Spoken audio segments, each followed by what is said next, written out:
the Honorable Supreme Court had delivered a verdict on 4th August pertaining to this very case, wherein the demand of Anjuman Intizamiya to file the report in seal cover was rejected. We have moved an application before the Honorable District Court that we must be supplied the copy of the report, and there can be no gag order on the media. नमस्कार, इन खबर में आपका स्वागत है। ज्ञानवापी मामले में आज ASI ने जिला जज की अदालत में अपना सर्वे रिपोर्ट पेश कर दिया, लेकिन रिपोर्ट सीलबंद लिफाफे में पेश किया है और मीडिया से भी इस पर बात न करने को कहा, जिसको लेकर के हिंदू पक्ष के वकील विष्णु शंकर जैन भड़क गए और उनका साफ साफ कहना है कि ये सुप्रीम कोर्ट ने जो आदेश दिया है उसके विपरीत है। सुनिए जरा वो क्या कह रहा है।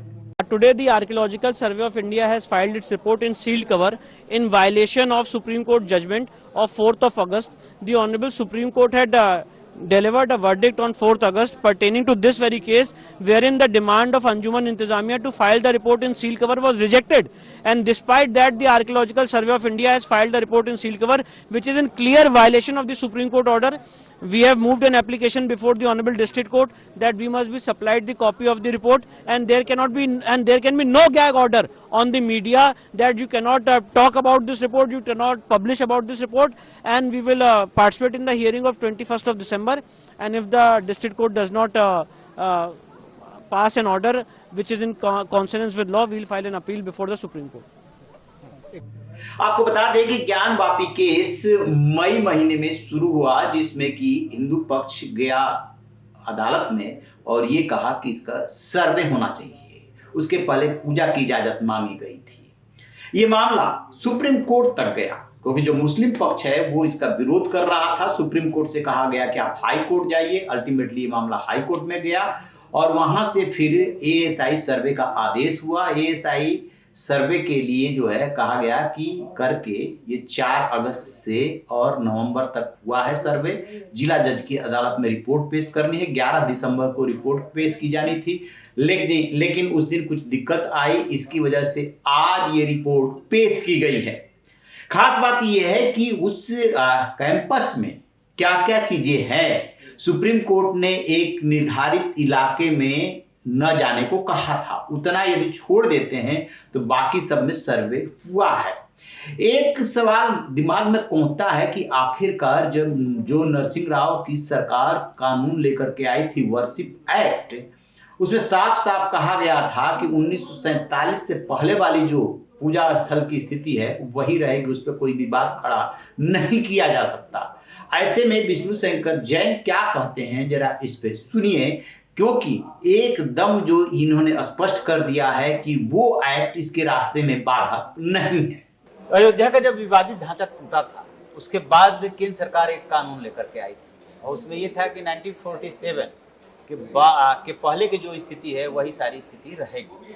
तो आपको नहीं लगता कि वो कानून इसमें आड़े आएगा? देखिए, ये सारे आर्गुमेंट्स ज्ञानव्यापी के केस में हुए थे और ये सारे आर्गुमेंट्स मथुरा के केस में भी हुए।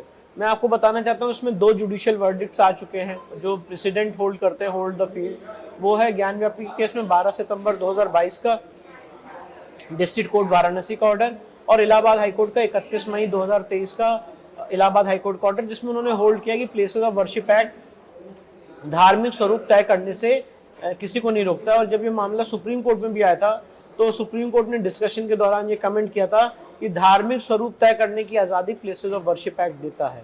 तो फॉर एग्जांपल अगर अपनी बात को उदाहरण से समझाना चाहूँ, मैं किसी मंदिर में घुस के अगर नमाज पढ़ लूँ तो क्या मंदिर का धार्मिक स्वरूप बदल जाएगा? और वाइसी वर्सा अगर कोई मस्जिद में आके पूजा कर ले तो क्या मस्जिद का धार्मिक स्वरूप बदल जाएगा? एक ही जवाब हो सकता है, नहीं बदल सकता। तो अगर किसी मस्जिद के अंदर शिवलिंग है, उस पर वजू हो रहा है, तो उसका धार्मिक स्वरूप वजू करने से शिवलिंग का नहीं बदलेगा, शिवलिंग शिवलिंग ही रहेगा। अगर किसी जगह आपने मंदिर तोड़ के मस्जिद बना ली और उसके मलबे और उसकी कटी हुई मूर्तियां वहां नीचे मिल रही हैं, 14 कसौटी के पिलर मिल रहे हैं, तो आपका वो एक वैलिड मस्जिद नहीं हो जाएगी। अगर आप 27 जैन मंदिर और हिंदू मंदिर को तोड़ के उसके मलबे से कोई मस्जिद बना दें कुव्वतुल इस्लाम, इस्लाम की ताकत दिखाने के लिए, तो वो कोई वैलिड मस्जिद नहीं हो जाएगी। तो आप ये कहना चाहते हैं कि वो जो वर्शिप एक्ट है वो जितने भी हिंदुस्तान में ऐसी जगह हैं उन पे लागू नहीं होता है, और धार्मिक स्वरूप तय करने की आजादी देता है क्योंकि जो देवता के अधिकार हैं, आप ये बात तो समझते हैं और मानते हैं, once a mosque always a mosque, once a वफ ऑलवेज अ वफ।